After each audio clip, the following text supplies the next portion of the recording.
Ya está grabando, profesor. Perfecto, bueno. Buenos días. El día de hoy vamos a presentar un caso de interés y que se trata de volvulus del sigmoides y hacer la respectiva revisión del tema. Mi compañero y tutor para este tema fue el doctor José Omar Zorrilla, cirujano gastrooncológico y laparoscopía avanzada acá en el Hospital Departamental del Valle. Se trata de un hombre de 69 años, oriundo y procedente de Cali, que se dedica al comercio, convive en unión libre con su esposa y un hijo, y es de religión católico. El motivo de consulta es porque no realiza deposiciones.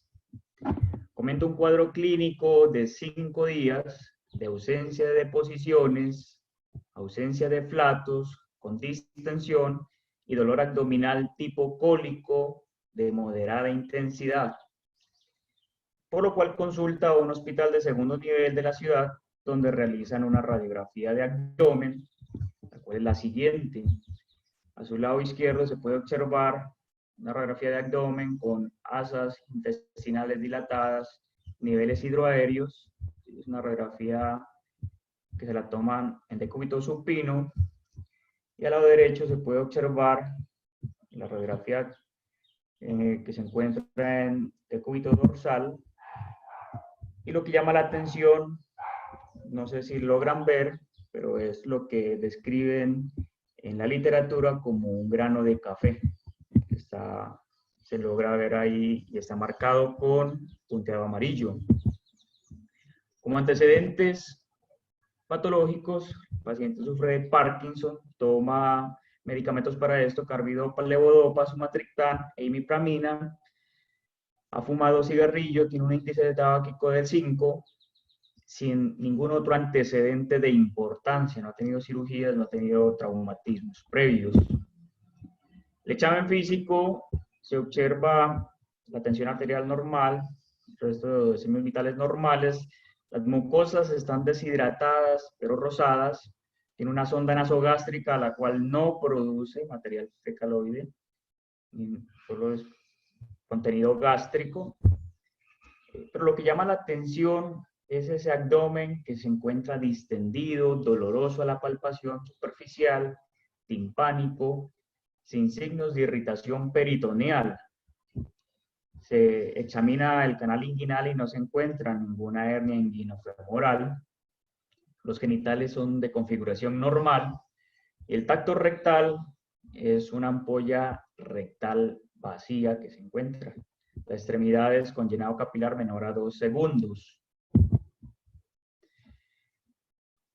Le realizan un hemograma de unos estudios iniciales, muestra leucocitosis de 12.700, neutrófilos de 74%, pero lo que llama la atención es un potasio que está en 2.8, el resto de electrolitos, sodio, fósforo, magnesio, dentro de rangos normales.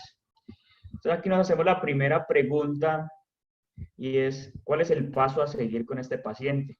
Que ya tiene una clínica de obstrucción intestinal, el examen físico lo corrobora y unas imágenes iniciales que muestran. Orlando, una pregunta, ¿qué día lleva? Dijiste 5 días cuando fue al hospital de nivel 2, ya cuando llega al hospital, sí, señor. Días? Ya en el hospital llega al 7.º día, al 6.º día. 5.º día. ¿Llega dónde? ¿Al Mario Correa o al Hospital Unitario del Valle? Al Hospital Departamental del Valle, sí. O sea, estamos en el 5.º día. Sí, señor. Entonces, ¿cuál es el paso a seguir con la clínica anteriormente mencionada? Usted considera realizar una colonoscopia, llevar a cirugía de emergencia o realizar una tomografía de abdomen. Entonces, me gustaría escuchar a los residentes de primer año que deseen opinar.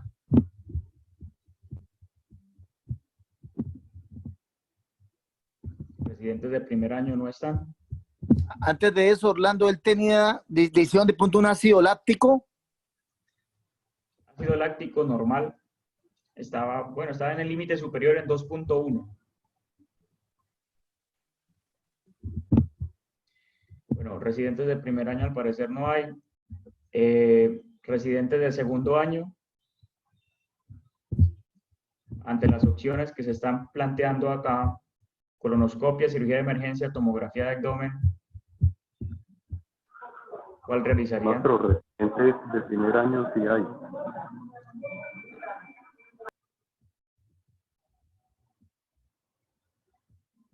Bueno, de segundo año parece que tampoco, de tercer año. Bueno, en la Hola, institución... Mónica. Pues de segundo año sí hay, sino que estaba esperando. Pues yo intentaría hacer una rectosigmoidoscopia flexible con posibilidad de descompresión, teniendo en cuenta que el paciente no tiene signos de alarma, ni tiene leucocitosis, ni signos clínicos de perforación intestinal. Sin embargo, me queda la duda si sería útil un ATAC, pero yo creo que iría directamente a la sigmoidoscopia por los hallazgos de la radiografía que mostraste y la clínica. Mónica. Muchas gracias, Mónica.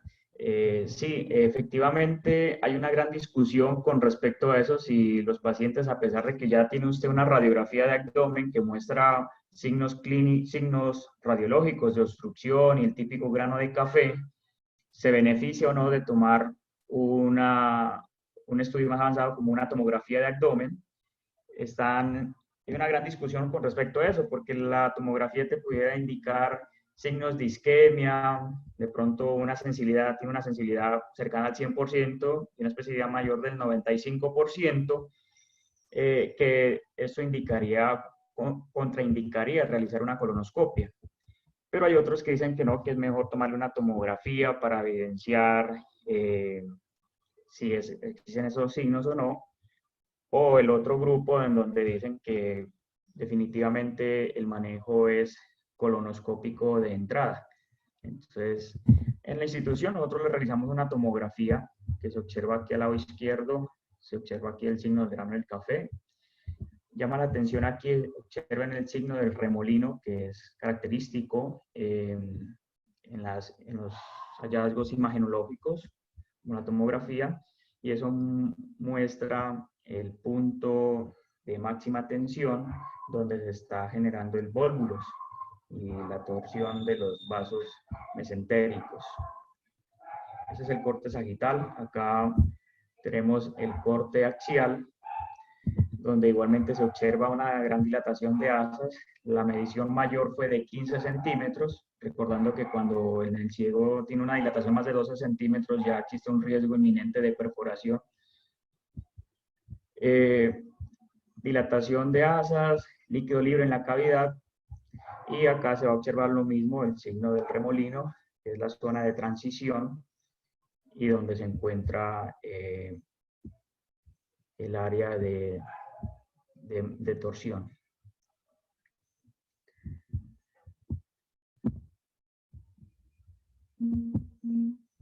Bueno, entonces, ¿usted qué consideraría ante este paciente que ya muestra una tomografía, efectivamente, un volvulus? ¿Sí?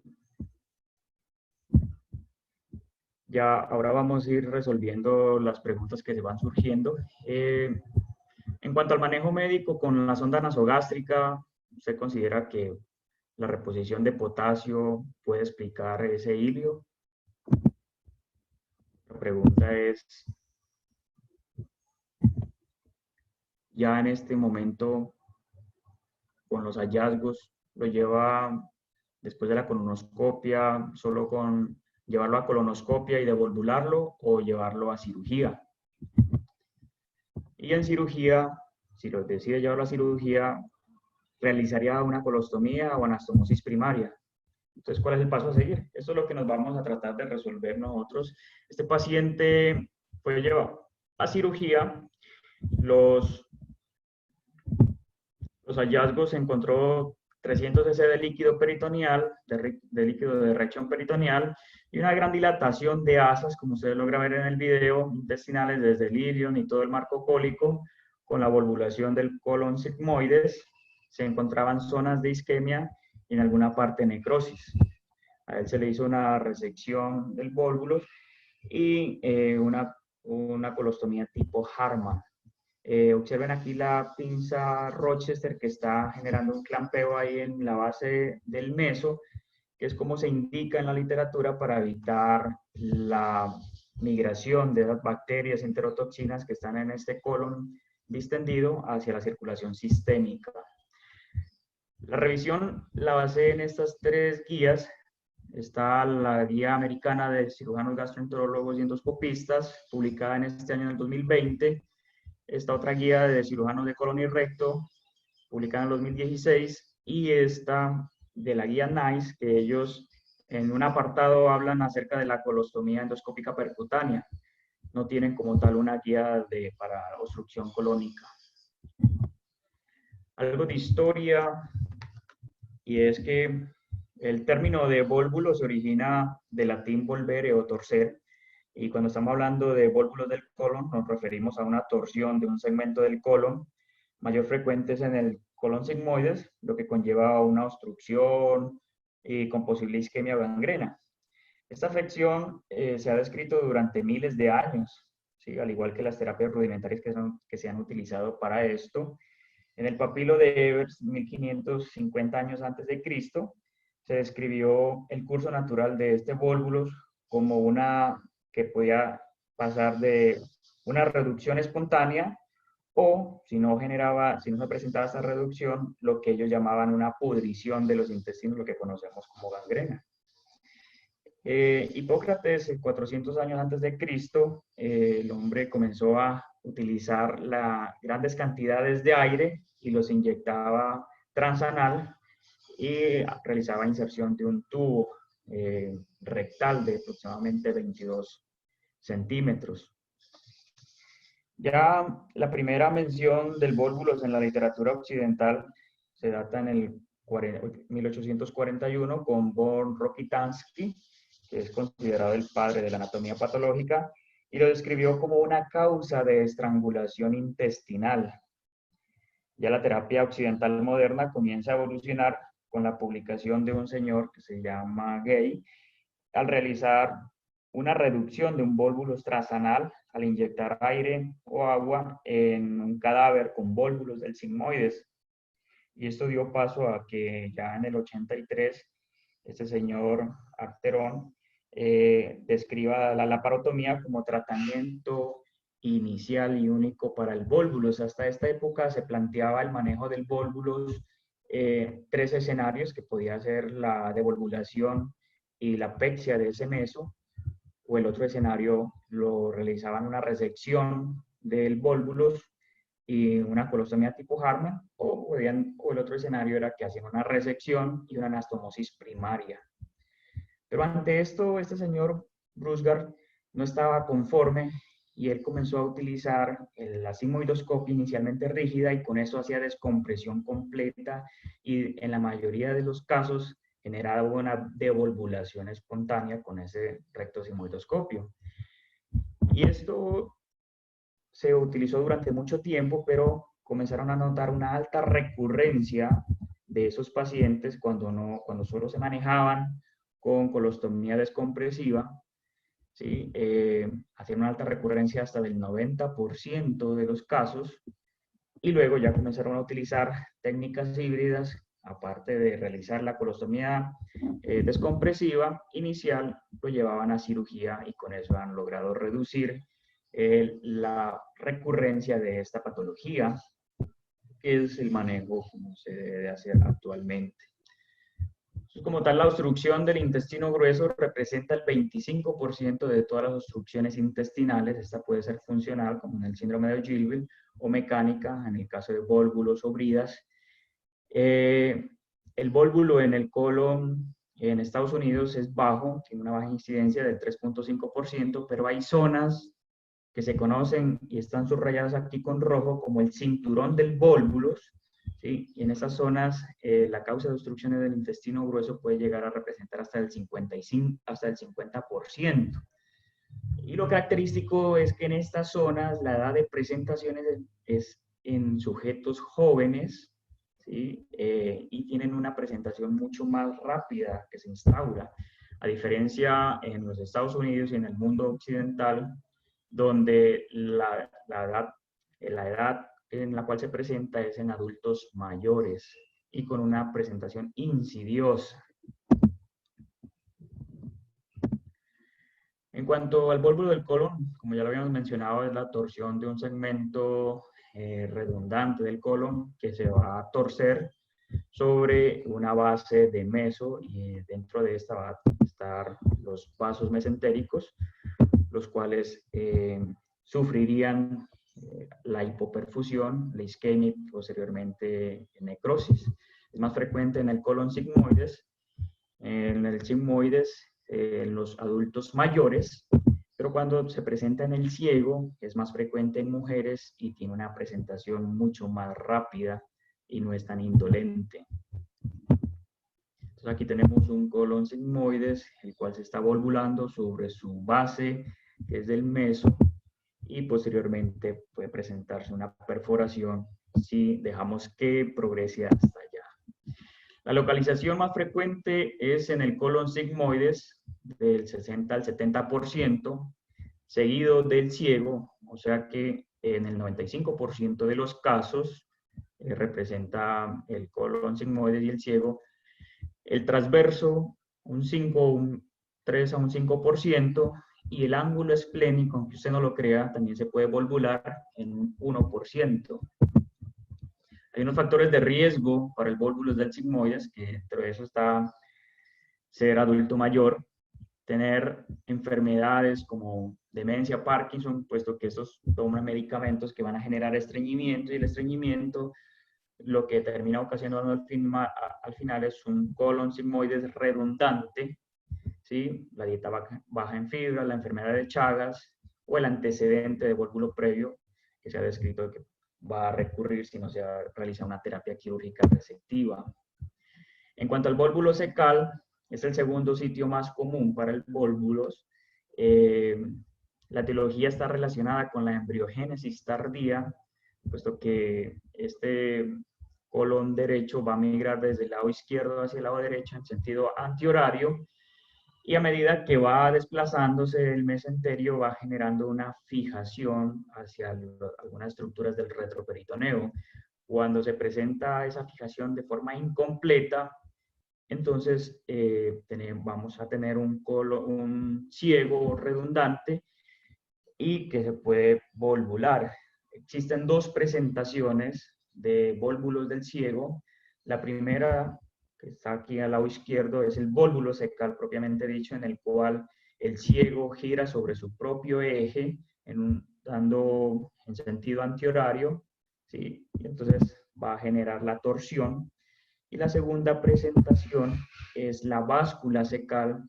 Algunos autores han dicho que esta báscula secal no es una obstrucción completa y que esto se genera cuando el ciego se repliega sobre el mismo cuerpo, y que puede generar cuadros de obstrucción y se puede desobstruir espontáneamente, ¿sí? En cuanto al vólvulo secal, encontraron en un estudio con necropsias más de 200 cadáveres que el 25% de estos sujetos, o sea, 1 de cada 4 sujetos, presentaban un ciego capaz de plegarse a sí mismo. Pero ante la baja incidencia del vólvulo del ciego, entonces consideraron que para que se presente debían existir otros factores asociados, como entre ellos la cirugía previa, el estreñimiento o el embarazo tardío, para que se pueda presentar este vólvulo del ciego. Como tal, el manejo endoscópico ha tenido pobre eficacia, menos del 10%, por eso se recomienda de entrada, cuando estamos ante un vólvulo del ciego, independiente de la clínica esté estable, es llevarlo a cirugía de inmediato. En cuanto al vólvulo del colon transverso, la flexión esplénica, esos son mucho más raros, menos del 5%, y son más frecuentes en el cinturón, en los países del cinturón del vólvulo. En mujeres en la segunda o tercera década de la vida hay unos factores que predisponen a esto, y es la obstrucción intestinal, el estreñimiento crónico, el colon redundante, la cirugía abdominal previa y le han encontrado un gran riesgo potencial al signo de Chilaiditi, para recordarles que es la interposición de las asas colónicas que se encuentran entre el diafragma y el hígado. Entonces, cuando estamos ante un signo de Chilaiditi, probablemente tenemos un colon transverso redundante y este puede terminar generando vólvulos de colon transverso. Hay otras presentaciones mucho más raras, como son los nudos iliosigmoides, que se considera un vólvulo compuesto, un vólvulo doble.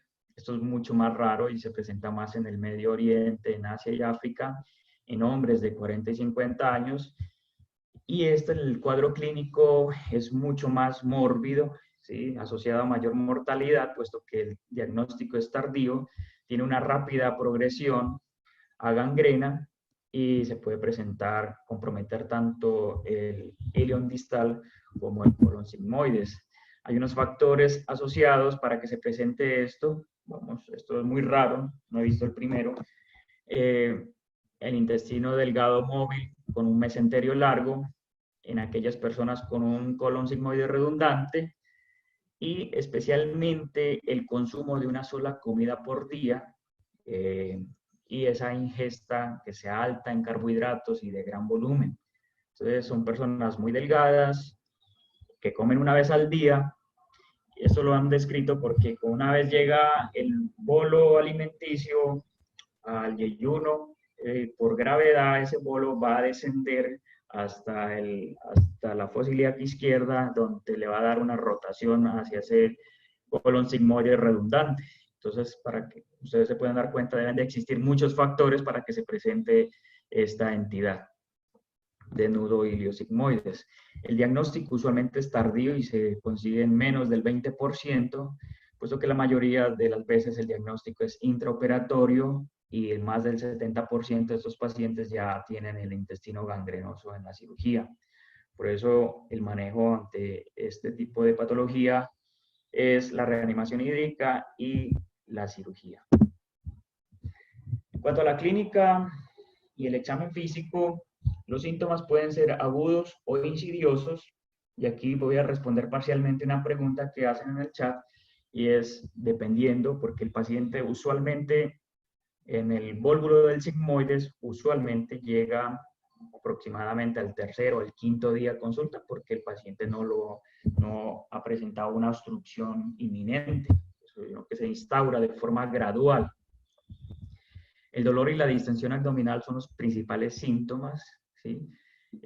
Van a presentarse de forma aguda cuando se trata de un vólvulo del ciego, o un nudo iliosigmoides. Luego emesis, ausencia de flatos y deposiciones, y al examen físico lo que llama la atención es el timpanismo y el dolor abdominal generalizado con una ampolla rectal vacía, evidencia del tracto rectal. Entonces ya tenemos una historia clínica completa y un examen físico. Entonces vamos a tomar una imagen. El estudio inicial es la radiografía de abdomen, pero observen que tiene una capacidad diagnóstica solo del 60%, o sea que en un 40% de los casos no se va a lograr evidenciar el vólvulos a pesar de que esté el paciente volvulado. Por eso las guías recomiendan la tomografía con contraste como el estudio de elección, y vamos a pasar a esta tomografía cuando tenemos una duda ante una radiografía abdominal inicial.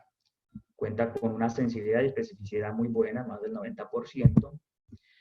Y esto es para ilustrarles la radiografía de abdomen simple ante una vólvulos del sigmoides, que típicamente se ha descrito el grano de café, donde observamos aquí las asas dilatadas, y también como si tuviera un tubo doblado en el cuadrante superior izquierdo. Entonces, el 40% no se logran diagnosticar con este método. La tomografía abdominal se observan los mismos, tiene una mejor sensibilidad en los mismos signos radiológicos. Acá una reconstrucción 3D. Y lo que les mencionaba, el signo del remolino, que se encuentra acá y hace referencia a ese mesenterio traccionado y torsionado, y los vasos están girando sobre sí mismos. También describen el signo del pico de pájaro, que eso mostraría el estrechamiento progresivo entre los dos cabos, tanto proximal y distal del colon, cuando se acercan al punto de máxima torsión. El enema opaco con bario o con contraste hidrosoluble, como lo recomendaban las guías, ha sido un método diagnóstico terapéutico muy debatido, tal vez ya relegado al pasado.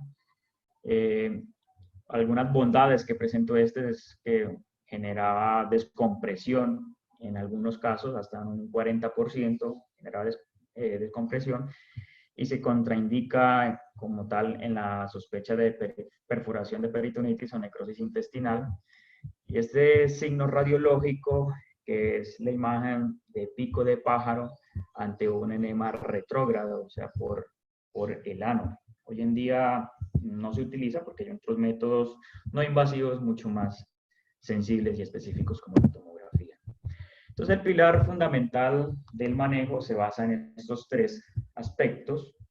El primero es, vamos a evaluar la viabilidad del segmento del colon volvulado, ¿sí? Si está isquémico, necrótico. Segundo, el alivio de la obstrucción intestinal. Y como última medida, que es tal vez de las más importantes y destinadas a prevenir la recurrencia del problema.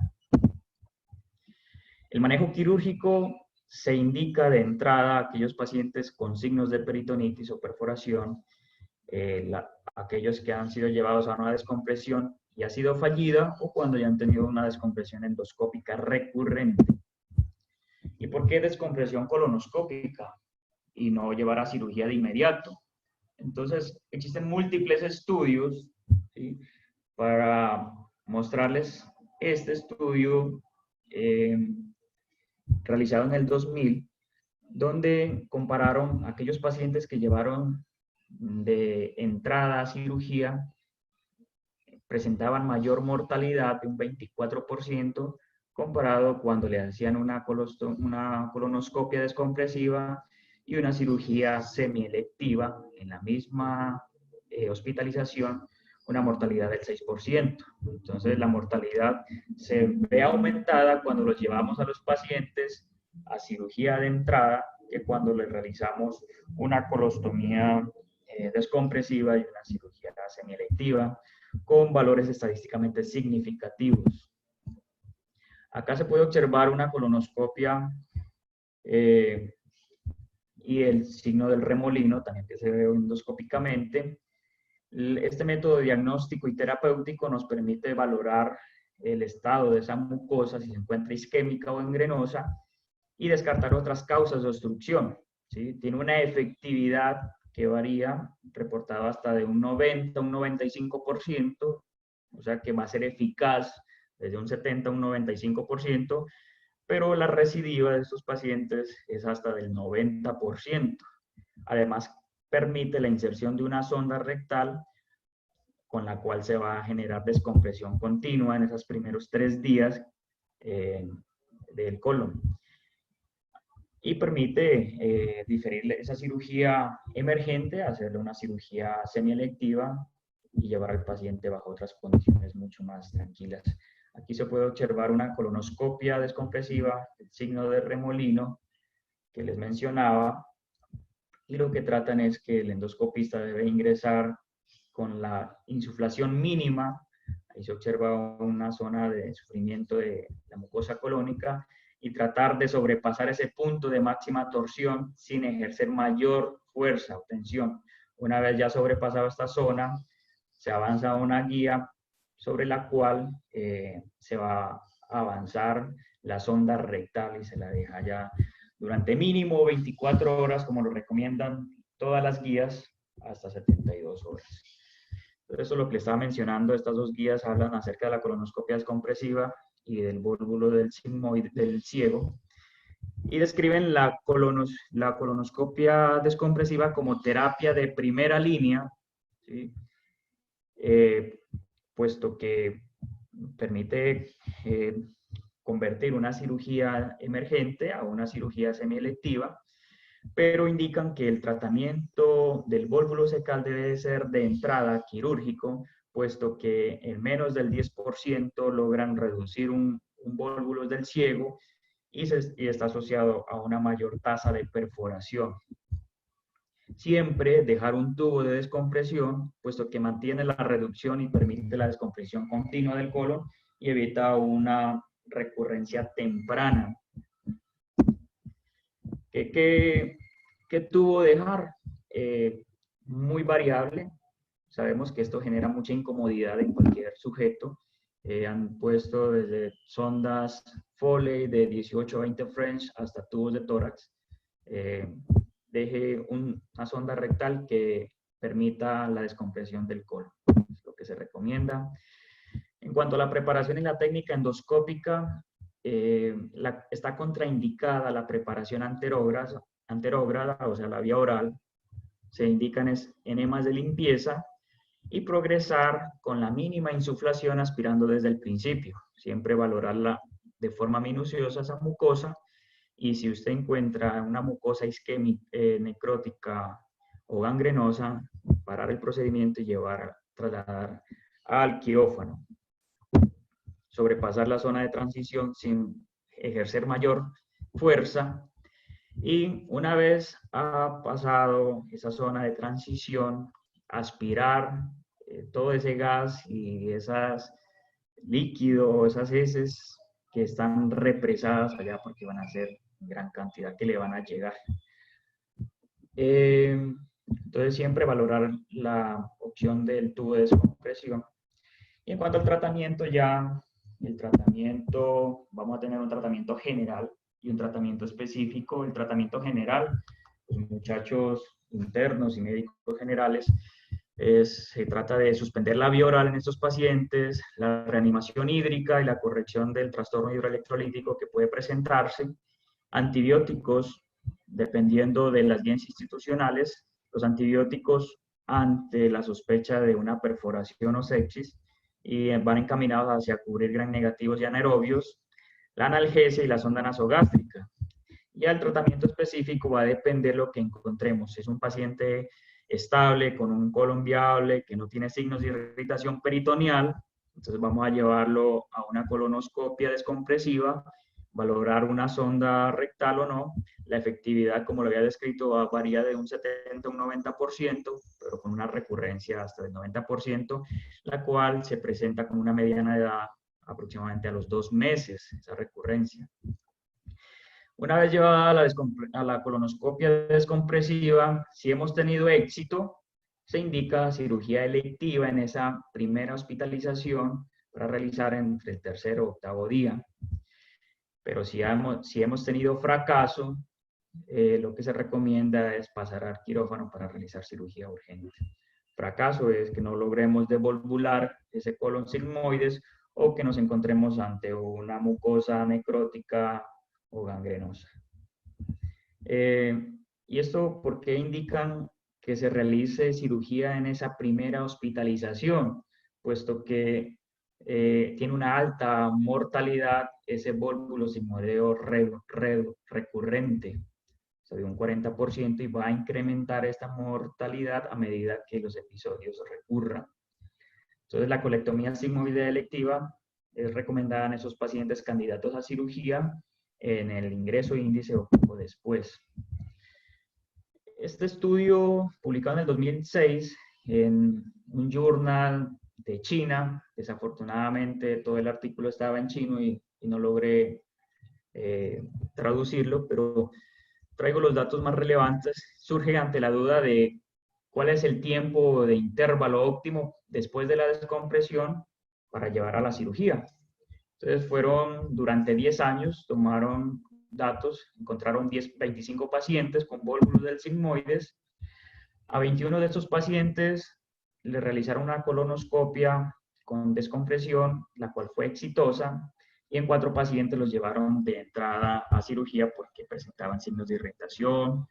De estos, 3 se encontraron con ese colon gangrenoso, los cuales mueren, y los 21 pacientes que habían llevado inicialmente a cirugía a colonoscopia descompresiva los llevaron luego en la misma hospitalización a cirugía semielectiva, en los cuales no hubo mortalidad, ¿sí? Y encontraron que los operaron desde el segundo día, varió hasta el 10º día. No hubo diferencias significativas entre los pacientes operados en el segundo día o después del segundo día. Por eso ellos describen que un intervalo de 2 días parece ser adecuado para la preparación intestinal y la optimización del paciente para llevarlo a la cirugía. Este artículo tal vez es el único que trata de resolver esa pregunta y ha sido la referencia en todas las guías que revisé, describen este artículo como referencia. En cuanto usted dice, bueno, ya tengo el paciente estable, lo voy a llevar a cirugía después del segundo día, una vez ya esté en condiciones óptimas para llevar a cirugía, pero ¿cómo hago la cirugía? ¿Abierta o laparoscópica? En realidad, las bondades de la laparoscopia claramente no están establecidas en esta condición, en esta patología. Este es un estudio retrospectivo realizado durante 45 años, recolectó 952 pacientes, de los cuales 600 pacientes aproximadamente estaban estables, ¿sí? Y a esos 600 pacientes que estaban estables se los llevó a una colonoscopia descompresiva, lográndose en un 75% la reducción de ese vólvulos, y luego los que se logró esa reducción de ese vólvulos se los programó para cirugía semielectiva. Algunos recurrieron en esa misma estancia hospitalaria, por lo cual se llevaron a cirugía, y los que desearon y aceptaron la cirugía semielectiva en la misma hospitalización fueron 104 pacientes, de los cuales 92 le hicieron una resección del sigmoides de entrada, hicieron resección y anastomosis primaria a 92, y a 12 de ellos le hicieron resección y anastomosis primaria por laparoscopia, ¿sí? En cuanto a la morbilidad, encontraron que fue mayor la resección cuando se hizo por cirugía abierta, y la estancia hospitalaria fue mayor cuando se realizó la cirugía abierta comparada con la laparoscopia. En cuanto a la mortalidad y la recurrencia fue igual, no hubo diferencias, no se presentaron los casos. Entonces, las guías dicen que la resección se puede realizar mediante mini laparotomía o laparoscopia, aunque los beneficios potenciales de un abordaje laparoscópico en este contexto aún no están muy claramente definidos. Ya el segundo escenario es el paciente que está inestable con peritonitis o gangrena intestinal. Entonces, la resección urgente de ese segmento afectado es la técnica quirúrgica de elección. Usted ya va a depender de lo que encuentra ya en el intraoperatorio, es lo que va a realizar. Entonces, esto es lo que recomiendan estas guías. Los aspectos técnicos a tener en cuenta es la resección del intestino infartado debe realizarse sin detorsión y manipulación mínima. Para esto también puede utilizar unas pinzas que puedan clampear ese meso que está torcido. De esta manera evitar la liberación de endotoxinas, de potasio liberado en esa zona isquémica o necrótica, y las bacterias para evitar esa traslocación hacia la circulación sistémica y evitar un síndrome de reperfusión. En cuanto a la anastomosis colorectal primaria o colostomía, se debe de individualizar en cada caso, y esto va a depender de la condición general del paciente y de las características de esa mucosa colónica o del colon. La colostomía tipo Harman la recomiendan ellos como la opción más apropiada ante un paciente con inestabilidad hemodinámica, con múltiples comorbilidades, la coagulopatía, la acidosis, la hipotermia o incluso la desnutrición severa. Los procedimientos quirúrgicos no resectivos que se han descrito como la detorsión sola, la colopexia, la sigmoidoplastia o la mesosigmoidoplastia, que son inferiores a la colectomía sigmoidea para la prevención del vólvulo recurrente con moderada evidencia. En este caso, en el lado izquierdo observamos la colopexia del colon, del meso al colon transverso, y lo que hacen es pexiar ese meso para disminuir la movilidad de ese colon, E igualmente en el lado derecho, la mesosigmoidoplastia, que consiste en realizar una incisión de relajación en esa base del mesenterio angosta para ampliarla, ¿sí? Y luego se hace una sutura transversa. También en estas 3 guías hablan acerca de la terapia endoscópica avanzada para aquellos pacientes que no son candidatos para llevar a cirugía. Hablamos de esos adultos mayores con múltiples comorbilidades o con un índice de fragilidad muy aumentado. Entonces ellos recomiendan la colostomía endoscópica percutánea y la sigmoidopexia endoscópica percutánea como una alternativa.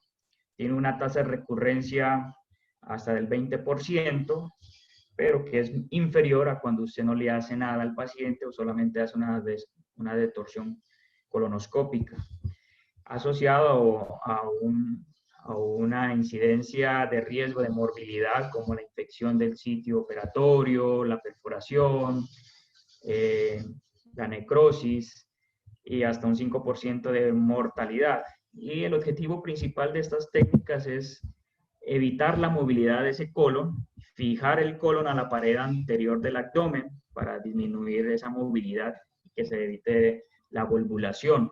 En el lado izquierdo, entonces, tenemos la colostomía endoscópica percutánea, que basada en el principio de la gastrostomía endoscópica percutánea, lo que hace es ingresar con el colonoscopio hasta el sitio de mayor del colon sigmoide, donde se encuentre más cantidad de intestino grueso, y a través de contrabertura pasan un tubo similar a una sonda de gastrostomía para fijarlo a la pared anterior.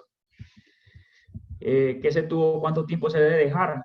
Han hecho estudios que si a 30 días lo retiran, a 60 días lo retiran y vuelven y recurren. Entonces, en realidad tienden a dejarlo de forma indefinida en algunos pacientes. Y acá en el lado derecho, la sigmoidopexia endoscópica percutánea, que para resumirles, son unos hilos que tratan de adherir esa pared del colon sigmoides a la pared abdominal anterior.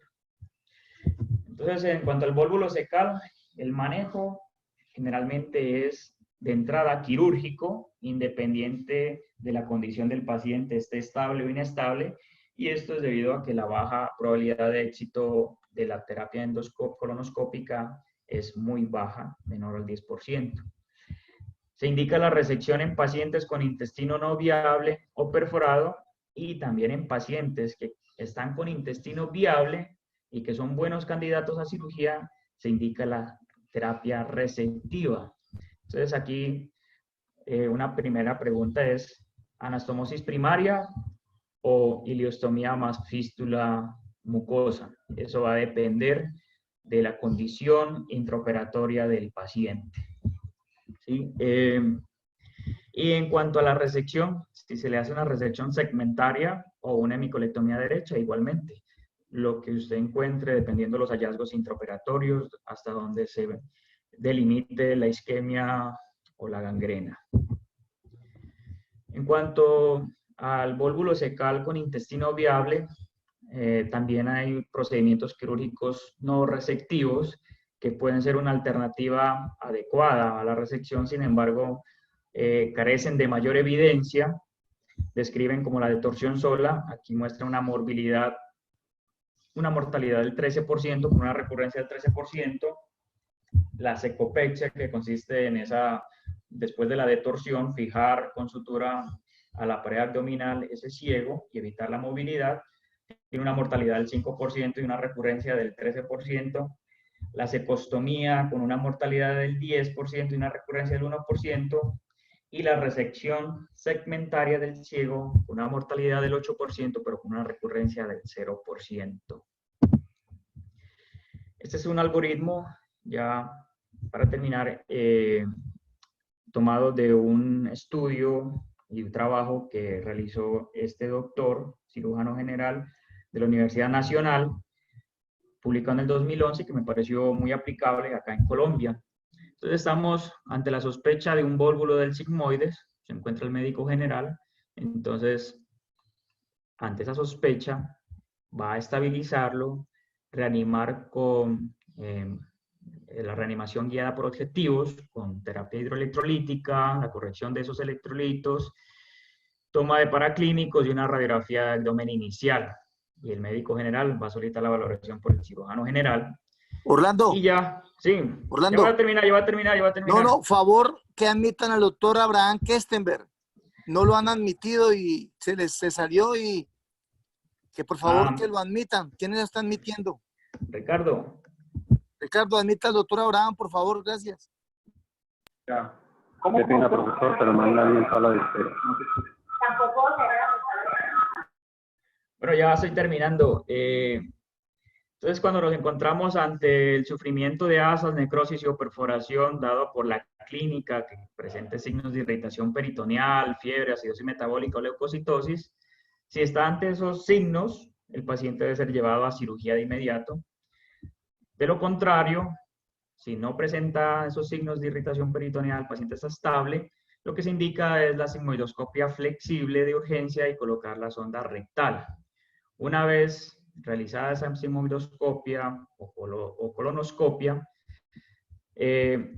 vamos a encontrarnos, si fue la devolvulación exitosa, se indica estabilizar el paciente, prepararlo para llevar a una cirugía semielectiva laparoscópica en esa misma hospitalización. O por el contrario, si la sigmoidoscopia no se pudo realizar porque habían zonas de necrosis, gangrena, habían signos de sufrimiento de asa o no se logró simplemente devolvular, el paciente debe ser llevado a la laparotomía de urgente. Cuando estamos en la laparotomía nos vamos a encontrar tres escenarios. El primero es que no haya sufrimiento de asas, sin necrosis ni perforación. Entonces, realizar una sigmoidectomía y anastomosis primaria sería la indicación. Cuando estamos ante el segundo escenario, entre un sufrimiento de asas con necrosis y o perforación, se indicaría una sigmoidectomía y colostomía tipo Mikulicz, que consiste en la gráfica acá en el cuadrante superior de su pantalla derecho, el vólvulo sigmoides ya se ha hecho la resección y lo que se trata es de abocar los dos segmentos, tanto proximal y distal de ese colon. Pero si estamos ante un sufrimiento de asas con necrosis o perforación y hay compromiso de la unión recto-sigmoidea, lo que se indica es la sigmoidectomía y la colostomía tipo Harman, como lo muestra esta gráfica en el cuadrante inferior derecho, que se deja un muñón rectal allá abandonado y se realiza la colostomía. Se aboca el segmento proximal.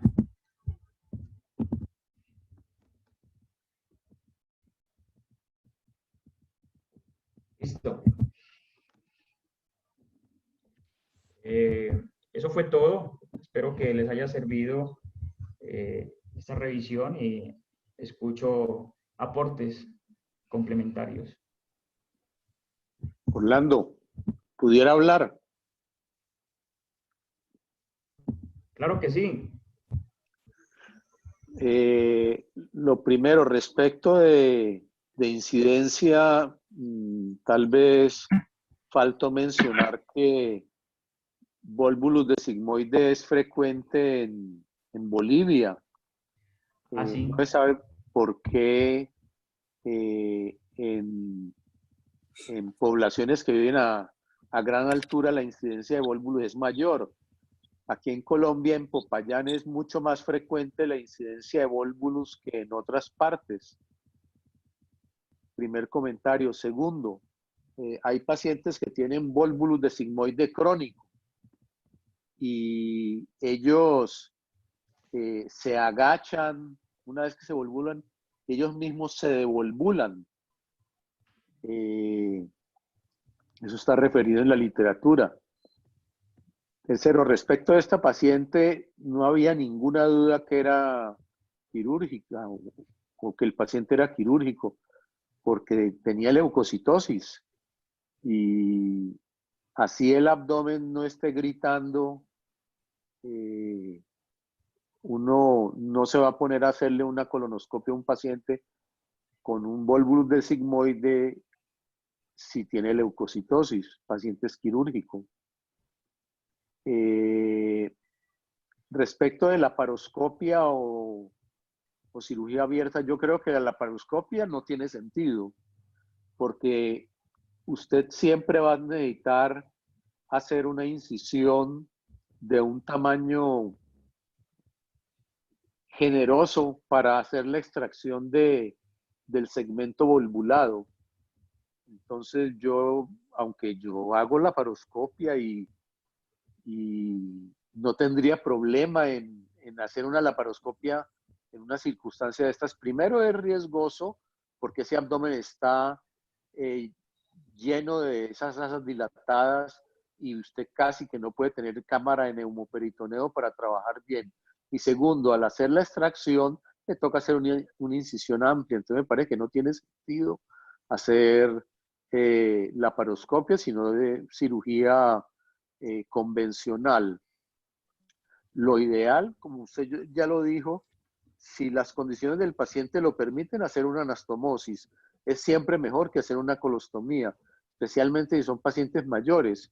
Sabe que pacientes mayores que se le hace un Hartmann, un porcentaje grande de ellos va a quedar con la colostomía definitiva, nunca se le puede cerrar. Entonces, lo ideal, si las condiciones del paciente lo permiten, es hacer resección y anastomosis. La segunda alternativa, que me parece a mí mejor, es hacer una colostomía con una fístula mucosa adyacente.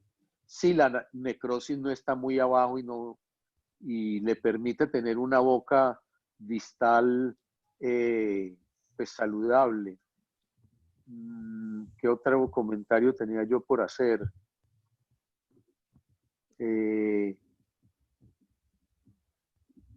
Sí, uno devolvula el paciente endoscópicamente, en esa misma hospitalización se debe hacer la corrección. Si usted devolvuló el paciente, probablemente allí quepa la laparoscopia 2 o 3 días después de que devolvuló el paciente.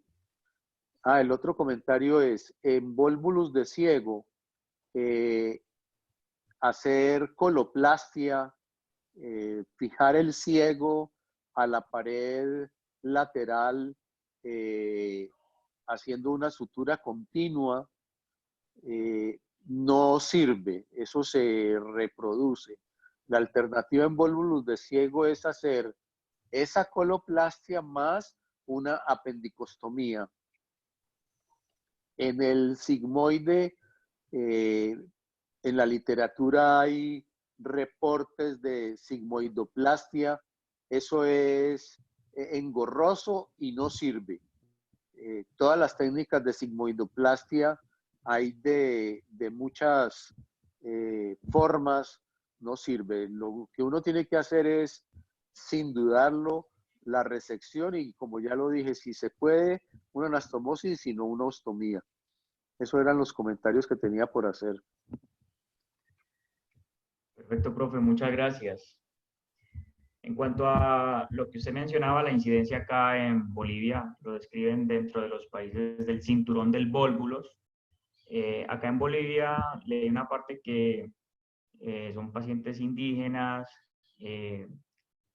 consumen mucha fibra, ¿sí?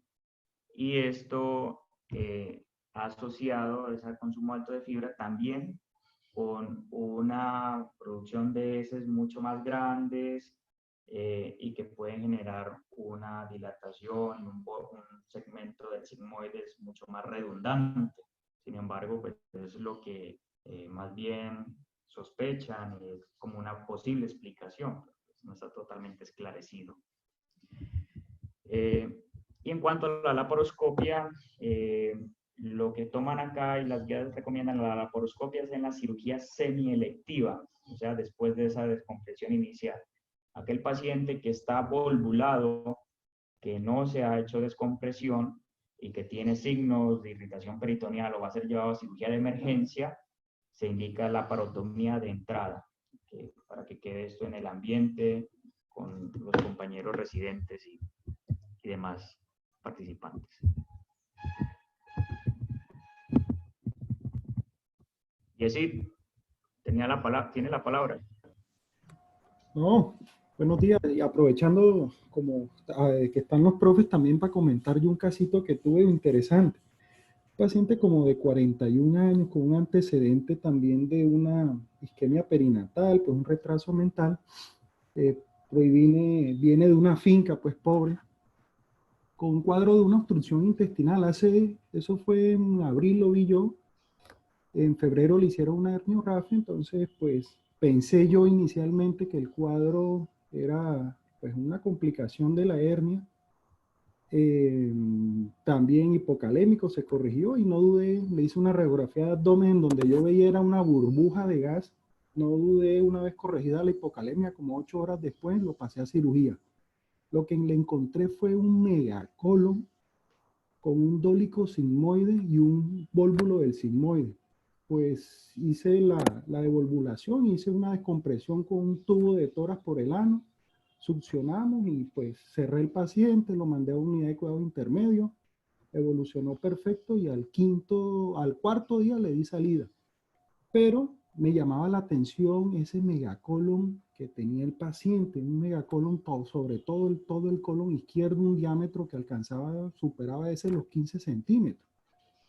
Entonces, junto con el internista y el infectólogo, aquí estamos en un área endémica de enfermedad de Chagas. Le hicieron serología y todo, y el paciente, pues sí, se consideró hasta el momento, lo vi la semana pasada, porque el internista me llamó, que ya tenía serología positiva para enfermedad de Chagas. Entonces, la pregunta ahí es, pues ya está en curso la colonoscopia, que se ha retrasado un poquito por el tema de la pandemia, pero ahí sí aprovechando al profe Kestenberg a ver qué me sugiere, qué tratamiento quirúrgico o manejo clínico con ese paciente.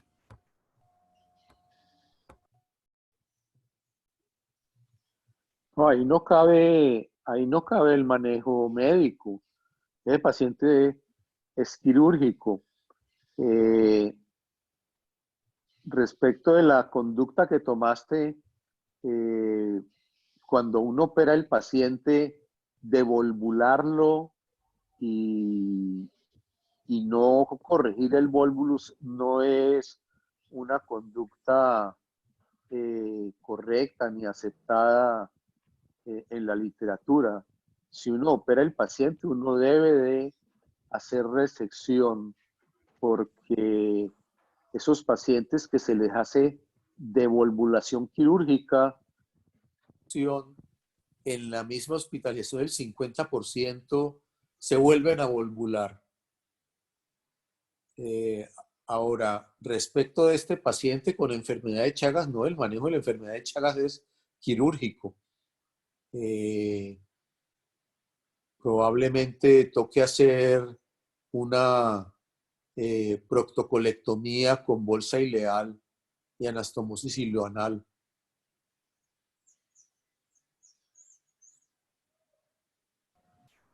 No, profe, o sea, la duda, siempre tuve esa duda de qué hacerle, porque pues si estaba volvulado, hasta dónde yo resecaba o porque no teníamos claro ese antecedente de enfermedad de Chagas, ¿no? Pero era la pregunta, o sea, si le hago una resección, ¿qué reseco o hasta dónde reseco yo en ese tipo de casos?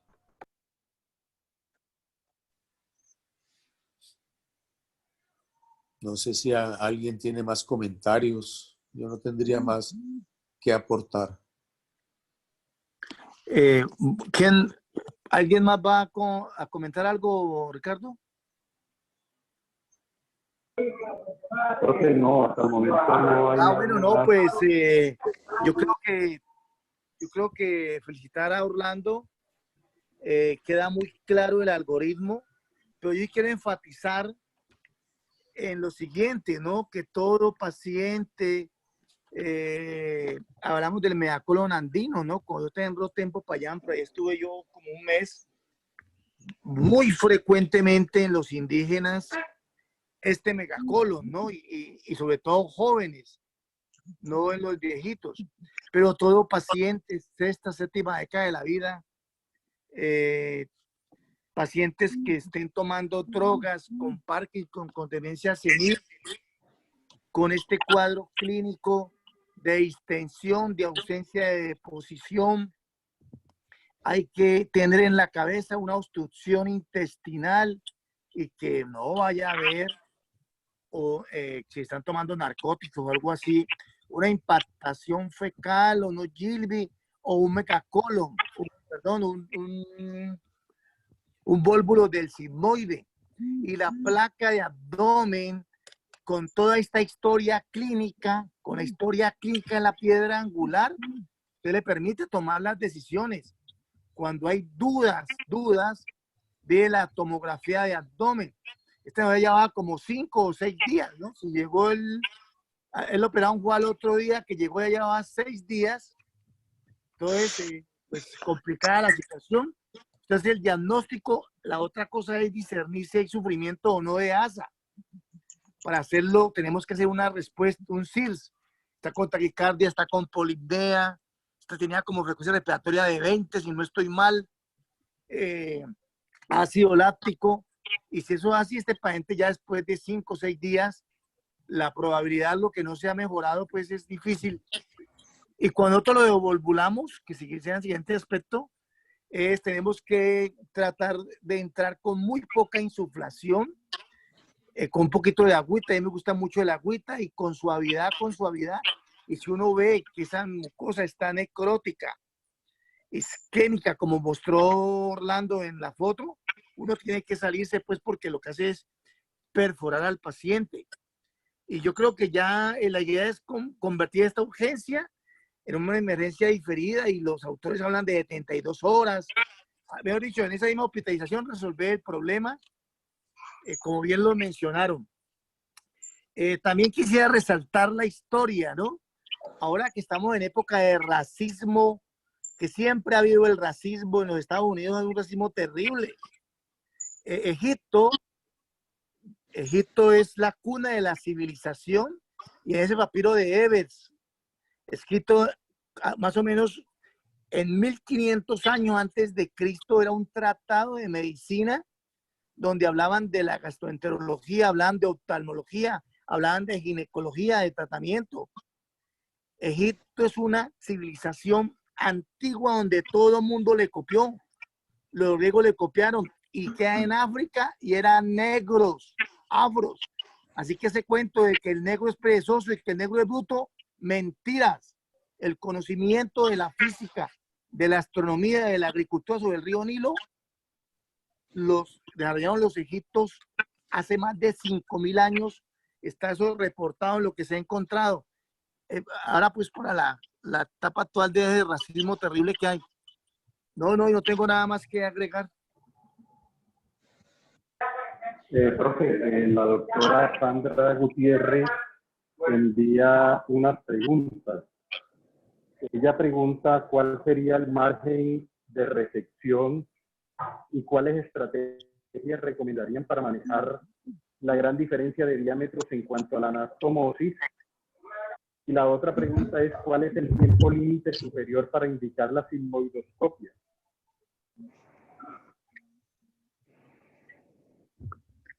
Entonces, el doctor Kestenberg, usted nos pueden ayudar a resolver esas dudas. Cuando el paciente ingresa por urgencias, pues valoración del paciente, las condiciones bioquímicas del paciente, el hemograma, cómo es el examen físico, y todo eso va a definir claramente si ese paciente va a cirugía o va a endoscopia. El tiempo de evolución no es parámetro. El parámetro es las condiciones físicas del paciente al momento de su ingreso por urgencias. Si las condiciones lo permiten, colonoscopia, de comprimirlo, como mostró Orlando y como lo dijo Omar, y una vez hecha la decompresión, en esa misma hospitalización, 2 o 3 días después, ir a cirugía. Los límites de resección, ¿no?, son donde uno ve a colon sano. La diferencia de diámetro no es contraindicación para la anastomosis. Uno se da ahí mañas para lograr la anastomosis, De nuevo, si las condiciones del paciente lo permiten. Si las condiciones del paciente no lo permiten, pues toca ostomizar. Como dije antes, la ostomía ideal para mí es una proximal con una fístula mucosa distal adyacente, cosa que posteriormente, unos días después, uno puede hacer una anastomosis sin la parotomía y devolver esa anastomosis a la cavidad. No sé si Omar quiere agregar algo. Sí, es poder discernir muy bien las condiciones del paciente y si hay sufrimiento de ASA, la respuesta inflamatoria sistémica, la polinea, la taquinea, la leucocitosis, el ácido láctico. Pero pues un paciente ya con... Es que siempre al hospital no llegan estos pacientes ya 5 días, 6 días, pues.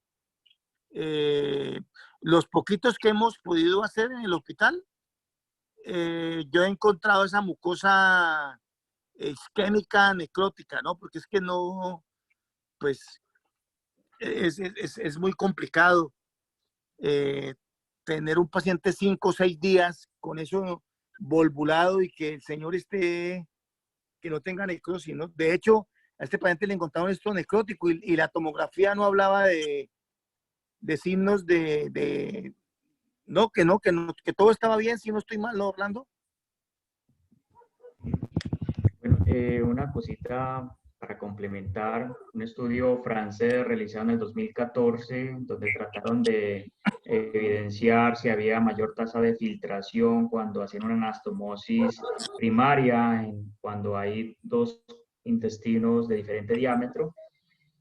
Y lo que se encontró en ese estudio es que en realidad no hubo diferencias significativas realizarlo de esa anastomosis primaria con un intestino con diámetro muy amplio a otro con diámetro normal. Entonces, como para complementar lo que estaba preguntando la doctora. Gracias, profe. Hacen una última pregunta. Si se dejara la colostomía, ¿al cuánto tiempo se cerraría? ¿En forma temprana o en forma tardía?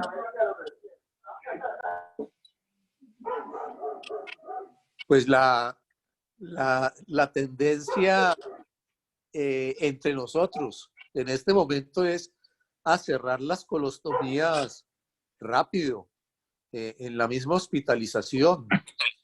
Lo hemos hecho ya muchas veces, aunque en el mundo todavía muchísima gente tiene la norma de esperar 3 meses para cerrar una colostomía.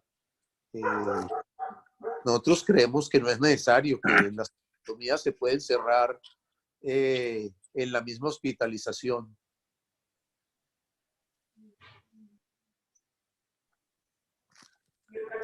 Gracias, profe.